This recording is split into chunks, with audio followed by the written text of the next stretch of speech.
I'm going to pass out index cards. While the song is playing, please generate your extra questions for the articles that we have read.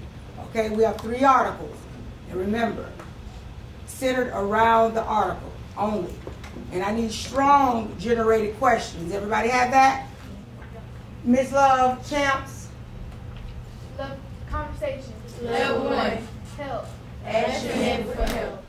I think classroom management needs to start day 1 of school and continue to day 180. And it's important. Students thrive off of consistency and structure. And when you give them that, they're able to work. When it's chaotic, the room is chaotic. And they can't learn like that.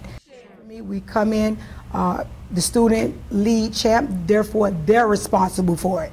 I don't lead it. When they lead it, you're responsible. I don't need the champs. They need it. They do. Okay, everybody. We've been reading the 3 articles centered around whether or not video games actually do what? Lead to violence. Lead to violence. Okay? So the 3 articles we've been working with is Daniel Petra killed his mother and injured his father. Can a video game lead to murder? And also the other article, let me see yours, Keyshawn, is what was the name of the Columbine article? Do violent games lead? No, yes. Do violent games lead to murder? Exactly. So you had to generate questions around the articles. Now, with your generated questions, you will either support or oppose. So the rules for today is 1 question on the floor at a time, and at least 2 to 3 support or oppose. Please use your Padea language. I agree or I disagree. Have you thought about it this way? But you're also using the support of the text. So make sure it's relevant in the text. Just don't give me anything off the cuff, okay? The Padea language is, if I was responding to a student, I would say, I agree with you because, or I disagree, or have you ever thought about it this way? So it's just different forms of how you're answering the question and in the rebuttal, actually. But you have to use those sentences and get them to use those sentences. Okay? Okay, let's go at the first question. Somebody has the first generated question? Who's going with the first generated question? What was the author's purpose in the first paragraph? I believe that the author's purpose in the first paragraph was to grab the reader's attention by shocking him or her with the violence allowed in the video game. I agree with Chelsea because in paragraph 1, they say that Grand Theft Auto has sold more than 35 million copies with worldwide sales approaching 2 billion. And can a teenager go on a rampage killing three people and 2 police officers? Okay. I would like to rebuttal what Chelsea and Tanisha said, and I also said the author purpose in the first paragraph, how the violence game lead to murder and how people can buy and play these kind of games. Okay, how they could buy and play these kind of games. I like Keyshawn's argument. Okay, who has another question? Using tech support, how are the actions in Grand Theft Auto similar to the murder committed by Daniel Moore? I like that question. I believe that they're similar because in Grand Theft Auto, people, they kill police officers, and as it says in paragraph 2 of Can a Video Game Lead to Murder, see a car you like, steal it. See somewhere you don't like, stomper. A cop you in your way, blow him away. That means that it's violence, and it means that whatever they do, like how does it say, a cop in your way, blow him away. As those cops was in his way in the station, he blowed them away as he was doing the game. So he's exactly what? Repeating what the game does? Yes. Okay, I like that. Anybody wants to support or oppose? Jashayla? I agree with Chelsea because in paragraph 1 it says that it says The game led the teenager to go on a rampage and kill 3 men, 2 of them police officers, so that means that he did exactly what the game did. Okay, I like that support. I would like to support what Chelsea and Jashayla said because, as it states in the article, that as you most like, once you have a mind of a teenager and your mind hasn't fully developed as the game, you sit there and you play it constantly and constantly. So exactly when you're inside the situation, you're going to do what the game was telling you to do.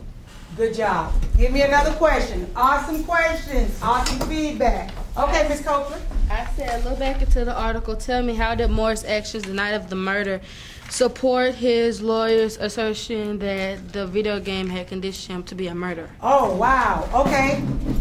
It conditioned him to be a murderer because he shot 3 police officers and he fled in a stolen police car, and those was also the options on the game. Okay, so the video game conditioned his mind to do that? Okay, so how long do you think? Now, do you think that the video games can condition your mind to do that? No. Why not? No, I think because I have the right state of mind. Because you have the right state of mind? no.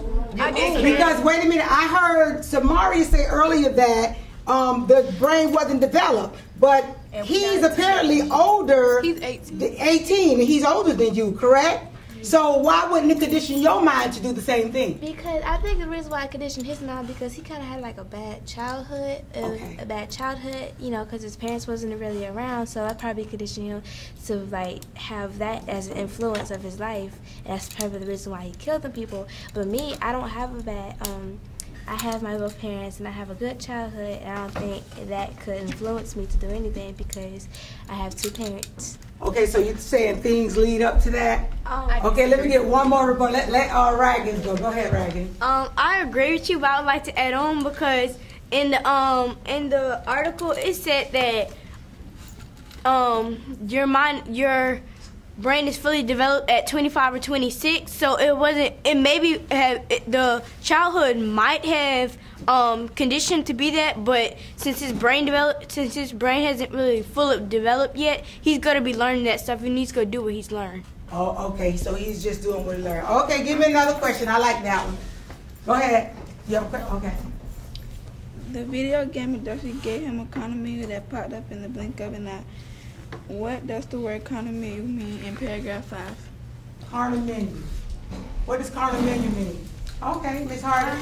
I think a condominium means to think and evaluate a mental option like a movie. Okay, thinking about a way.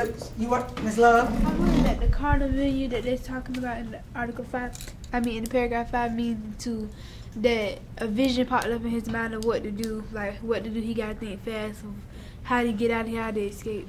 Exactly. A visual popped up in his mind, and when he saw it, one popped up in his mind when he was at the station. So what did he have to do? He was acting fast. And who was in the path? The who? The officers. Exactly. So when the officer was in his way, he was doing exactly what the condominium told him to do, right? Exactly. Anybody want to add on to that? I would like to add on what Chelsea said, because also he did not think about one thing to do. He thought of several things to do as he was learning inside the video game. What is that called? If you're thinking multiple choice. Well, multiple choice. But when we're thinking and we're plotting, what is the word we use? Premeditated. Okay. Good job. I like that. You have a question on the floor, Mr. Ishan. Mortal police officers' life is like a video game. Everybody gotta die sometimes. How does this quote support assertion of the attorney? Oh, wow. Okay. What? Ms. Raggins is up. I'm sorry.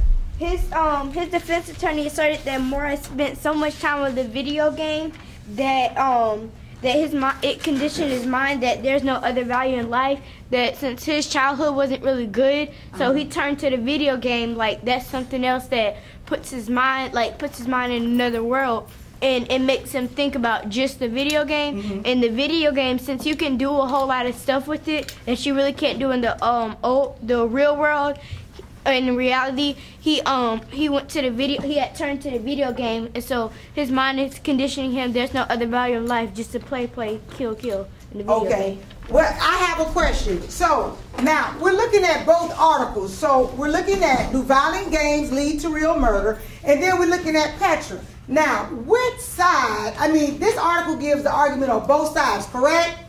Okay, so if the article gives on both sides of the video game controversy, which argument do you think is more persuasive? Which argument is more persuasive, Ms. Copeland? I said I agree with the side. I agree with Moore's defensive attorneys because as it states in 3 different paragraphs, it talks about how Devin played the video games day in and day out, and how Devin Walsh talks about him not having a fully developed brain. And I think Lostine was talking about how you have freedom of speech. And I think that Devin, he did take advantage of it, but when you think about it, he had a troubled upbringing, and with that, it's like with no structural guidance and a non-fully developed brain that you start to do what you learn, and that's in the same environment that you're in. So you think that's what more so persuaded the judge to go the way he did, to rule the way he did? Okay, anybody wants to support or oppose? Okay, good job. Let's go. Oh, you want to? Okay. I agree with Nadia because in the article it states that his brain is still under construction, and even though he had a troubled upbringing, that lets me know even though he committed the crime, it was the game that played a part in his troubled upbringing and his brain. So it was the game that was most influential of him making the decisions he made? Yes, ma'am. Okay, good job. Good job. Can I add on to what he said? Okay, go ahead. I think the reason he played the video game was so much is because he wanted to escape the real world, because he felt so much anger and pain and sorrow because he had no one that he felt like he was appreciated and that he had the power to do whatever he wanted in the game. I like that, Nadia. Escape. Love it. Love it. Okay, give me a question on the floor. Who has a question? What does David Walsh mean when he talks about diminished impulse control? Ooh, diminished impulse control. I read that diminished impulse means that a teenager has less control of their impulse than an adult, so that is due to brain research that David Walsh did. And why does a teenager have less control than an adult? Because their brain is fully developed. Because when their brain is fully developed, what they taking in is what they're learning, basically. Exactly. William, you wanted to add? Okay. I also believe that diminished impulse control is when you have less control than a more superior and smarter person than you, or older. Okay. Good job. Good job. What you want to what, Nadia? You want to rebut? Wait a minute. So when I think about what William just said, he switched some things around. Okay, what did he switch? He switched around that diminished impulse control. What Chelsea said, it means that you don't have a fully developed brain till you're 26 and over. Okay. In some cases, people might think that if you have diminished impulse control, that the way you was raised, it would have changed the way you would have thought and did things. But that means that you just have a mental illness. Oh, is she right? Yes, she is. I think it's important as a teacher that we know what the students think, because if I just get up with my own philosophy and get up with my daily curriculum and teach, I can guarantee you I will not reach the students that I have reached. When they know that they can lead a lesson, when they know that what they said mattered and I implemented in the lesson, oh, they're excited about that. To come in the next day and we're actually doing it, they are excited. And then for them to lead it, that excites them. I wanted to see exactly who was going to catch it. Good catch. What risk factors do you think Moore had that led to his behavior? As I read in paragraph 8, it says, and so when a young man with a developing brain, already angry, spends hours and hours rehearsing violent acts and then put into the situation of emotional stress, there's likelihood he will literally go on a familiar pattern that has been wired repeatedly, meaning that meaning that that's basically telling why he did it, because he said he was already neglected as a child. He already had to go to foster home for foster home. That means that those are his responsibilities. He was already angry at the world, so why not do what they do in a video game? Okay. I like to add on to what Chelsea had said, because when she read that it is wired and repeatedly, it means that whatever happened that made him so angry, it kept coming back to him. So the more he played, the more he think that he has control over the person or whatever happened to him. So he felt like he had all the power in the world. So when he's playing the game, he thinks that whoever hurt him, he think that the police or the people in the game had hurt him. So when he took it out on the three people, he thought that he's protecting himself from whatever happened when he was a child. Okay, Ms. Malone, let Ms. Malone go because she tried to stand 3 times. Thank you, Ms. Malone. I think the relevant details are that he had a trouble upbringing and he was already angry. He spent hours and hours playing violent acts. And if you spend your whole day playing a video game, you're gonna try to do something that's not right, or you're gonna try to copy what was in the video game. I disagree with what Nadia is saying, because I don't necessarily think that he had killed the police officers because he felt like it was to protect himself. I think he played them video games for hours and hours because he wanted to have some relief of all the hurt and pain he had probably had. So he used the video game to release himself, to feel free. But he played it so many times that he was kind of an addict to the game, so his brain wasn't fully developed. So he believed in the game as that was really life was about. That life was about, because his parents wasn't there to teach him from right from wrong, to show him that wasn't real. So he kind of and the game was an influence to him. But then he got in trouble with the officers. He didn't know how to react with it. He didn't know how to react. So, as the game showed, he kind of trained himself to do that. As the game showed, he had reacted the way the character on the Grand Theft Auto had did, because he didn't know how to react for him getting in trouble. Okay. I agree with Natasha, and I would like to add on saying, because if we was inside that predicament growing up as him, we wouldn't know what right from wrong was, but as we inside the situation, now our parents is there to teach us what's right from wrong. So if we was inside his shoes, I don't think we would have never even thought about killing 3 police officers. Okay, good job. But I got Are we exhausted? Okay, we haven't exhausted the question. I know that question is hot. Okay, what's the rebuttal, Nadia? I like to rebuttal with what they said, because even if you was brought in a good environment, you still have things that you're angry about. Meaning you have choices. So with the choices that you make, it depends on how you choose to do it. Because if you're angry, you could choose to walk it off. Or if you have the upbringing that he had, you would stay. Or if you have a little, it's something in your mind that'll tell you to do it, and it's something that'll tell you not to do it. Okay. It's like you have the devil on your shoulders and you have God on the other shoulder. Okay.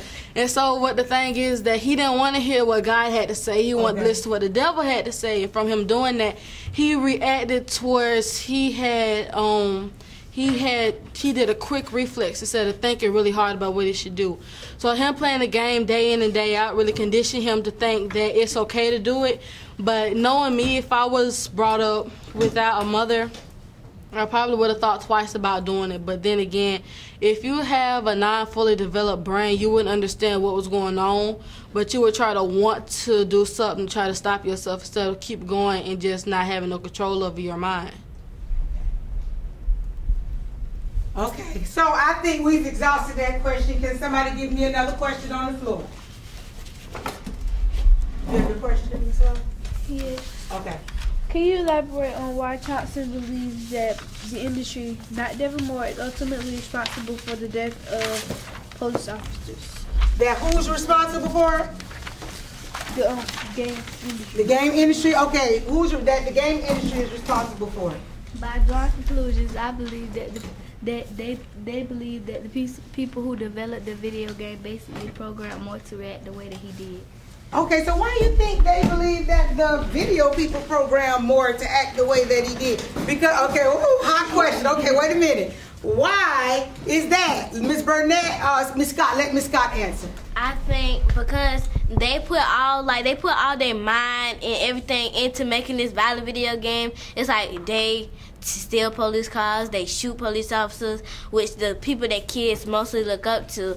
And so I think that they put so much energy into this game until that it got in the hands of a wrong person and they just did something that wasn't really meant to be with the game. But still, the video game, people should have made it less violent, but still the type of game that they was trying to make it.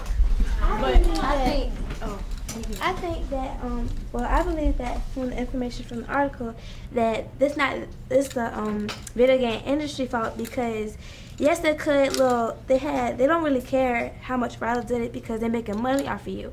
It's like it's like they don't care like with the companies how they put a lot of salt in the food. They don't care because again they get money still.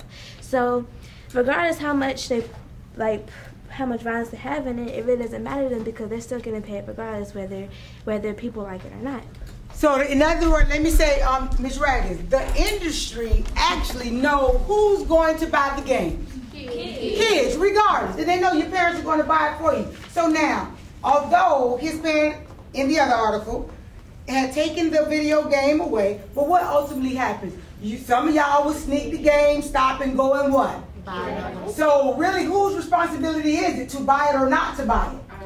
Okay, so why should we hold the manufacturer responsible for what's going on here? Let me hear Mr. Keyshawn.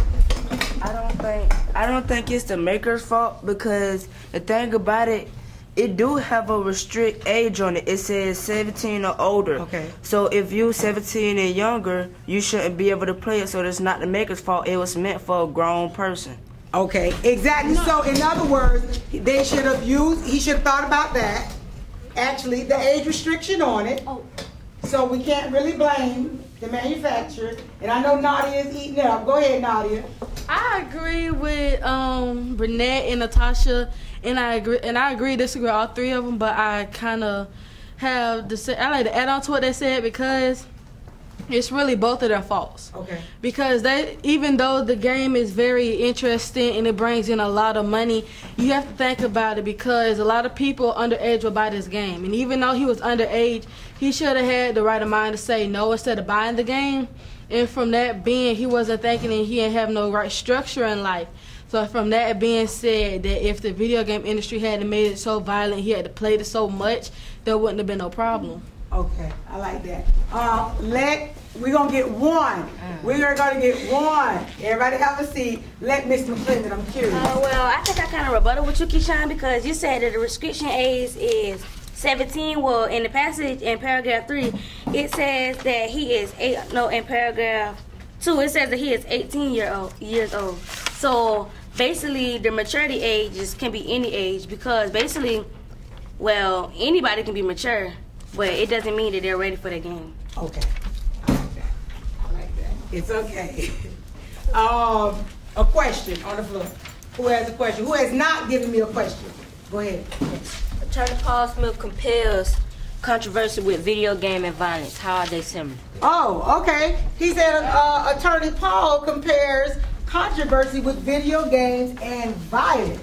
How are they similar? I said it's similar because he compares them to how comic books had came out, how people saw them, and when they first hit the stores and the stocks and when they were bought.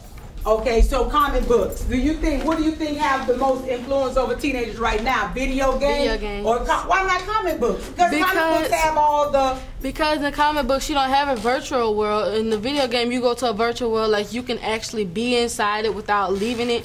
And so with the comic book, you just sitting there reading this picture of what's going on, where you can be sitting there really seeing what's going on inside the game, but you can't see what you're reading inside the book. So I'm thinking about those people or those individuals who are really into comic books, right? Follow me for 1 second.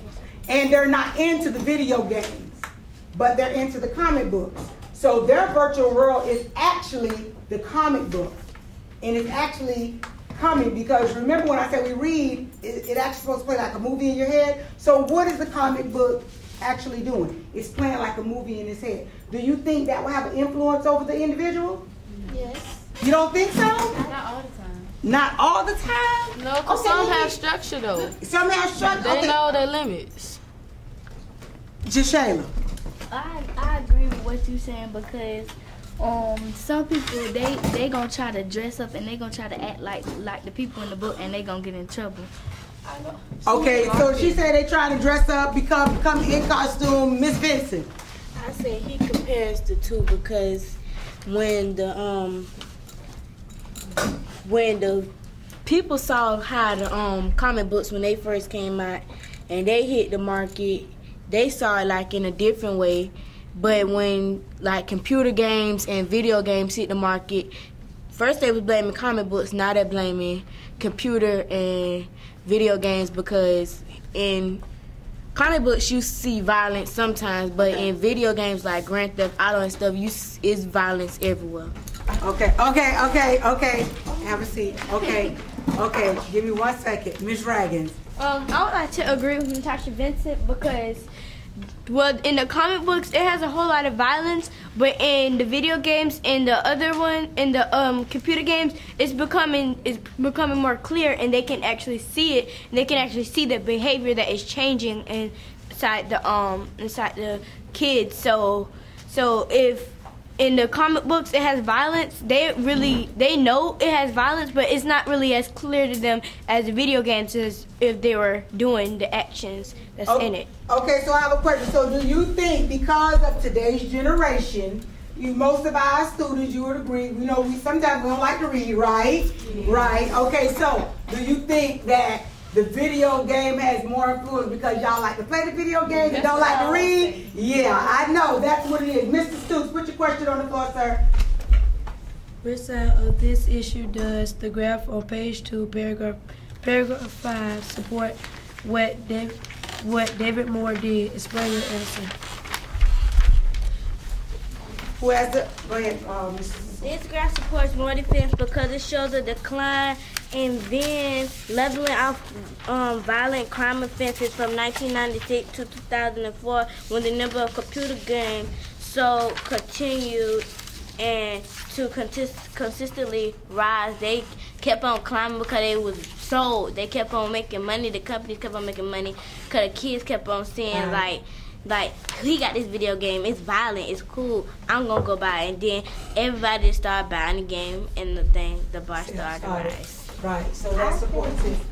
Go ahead, Ms. Rhoda. I think the graph supports the side that video games is not necessarily the problem of violence, because we have video games and we have computers, website games, and then we have TV that shows violent things too. So also that shows violence too. So necessarily video games not the problem of violence nowadays, because kids can watch rated R movies and then watch rated R movies, and then that can be a violence influence to them, not necessarily just video games by itself. Lecturing doesn't work.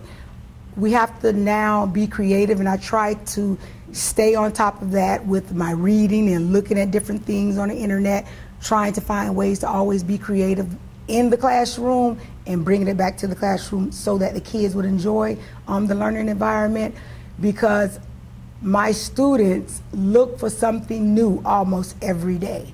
And when I give them something new, they're like, oh yeah, let me get to Ms. Shack's class. So I like that. And even when they don't have my class, they're knocking on the door to get in the class because they want to be a part of it. Okay, I'm switching over to the Petra article.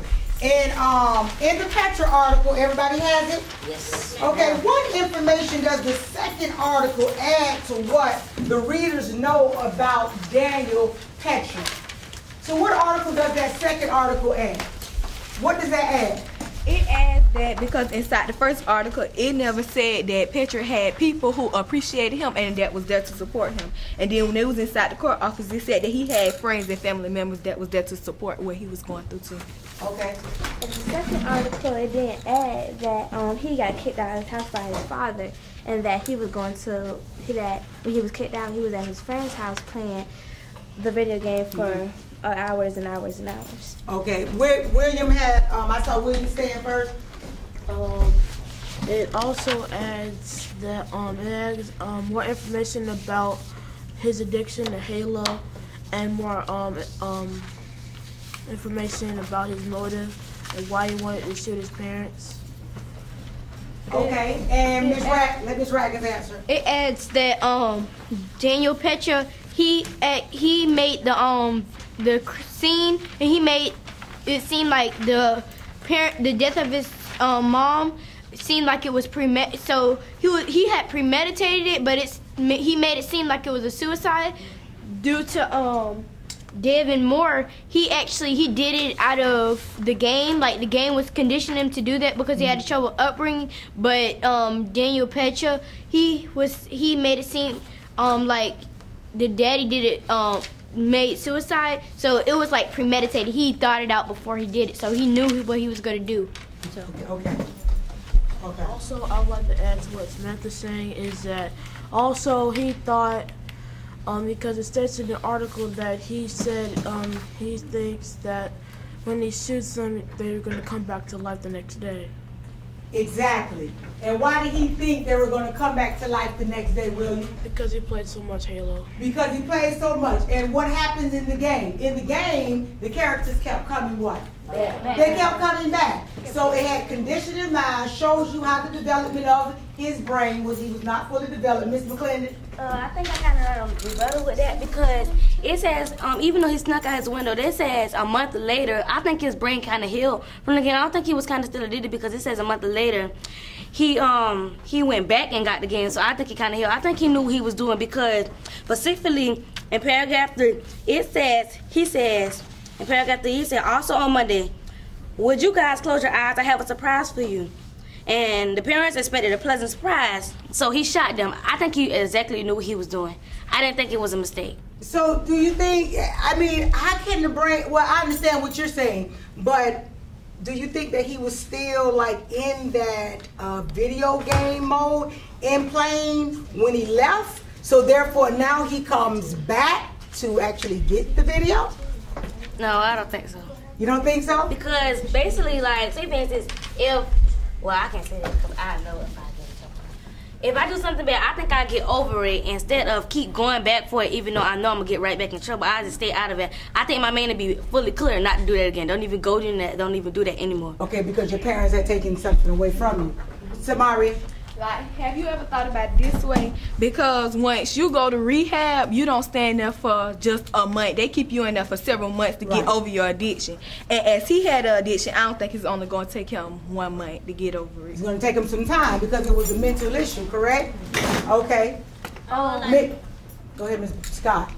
I would like to agree with you, Samaria, because it won't, like, people that do drugs nowadays, that have been doing it for a long time, like, he hasn't been playing the game for a long time, but he's been playing it for quite a while, and I think that it rubbed off on him, and when he went to the rehab, that it takes a little more time, so I think you was trying to say that when he go to rehab, he just stayed there for a month. He knew that he still had it inside him, but I guess he just didn't want to confess that he haven't got over his addiction because he wanted to go out and get out of rehab and do it more. Okay, play the video game. I would like to agree with Samaria and Burnett for how y'all thought about it this way, that in the article it says that Patrick was suffering from a brain injury that happened a year earlier, and he was used to playing the game so much because he stayed in the house for a year playing the game. Okay, so let's exhaust this. I have another question. So can someone summarize the events leading up to Petra's shooting? I'm back on the Petra Daniel. Summarize the events leading up to the Petra shooting. Go ahead. Well, the events leading up is when he spent hours and hours playing this violent game. And then he got this game that he was addicted to, that he loved so much, taken away from him. He was angry inside, so he put the anger into action, and then that's when he shot his mother and his father. And that's why the judge actually called it what? Premeditated. Because premeditated meaning that he what? He had time to think because he pre-planned everything. Pre-planned the events. And as Alexa stated in paragraph, what paragraph were you in, Alexa, when you say they came home and said, close your eyes? He had a pleasant surprise for them. So he had planned all of that. So those are the differences in the articles, okay? Who has not put a question on the floor? You have not put a question on the floor? Go ahead. What information does the second article, oh, you already said that one. What information the article leads the reader to believe the shootings were premeditated? A month later, The shooter was premeditated because he waited a month to put his actions into his anger into action, and then he got when he got the gun, he shot them as if he knew what he was. Even though he didn't know it was gonna kill them, he still shot them, meaning to kill them. Okay.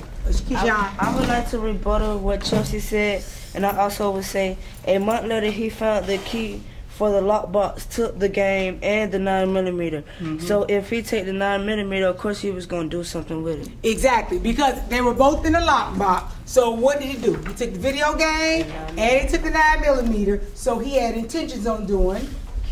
Yes, exactly. We're gonna close with that. So in saying that, we will tomorrow summarize all 3 in a writing. Okay? And you have to put it in writing. Now, how we summarize all 3 is we're bringing it together. Use your questions that you generated. And that's how we will open up tomorrow and finish out the text. Everybody understand? The advice I would give is to be creative. You have to be creative in your lesson plan. Yes, we have to follow the district model, but be creative. That doesn't mean we can't be creative. Try to find new ways of adding things into the class that the students can relate to and bring it into the class. See what they like, bring it into the class. The video game article, that's all they play.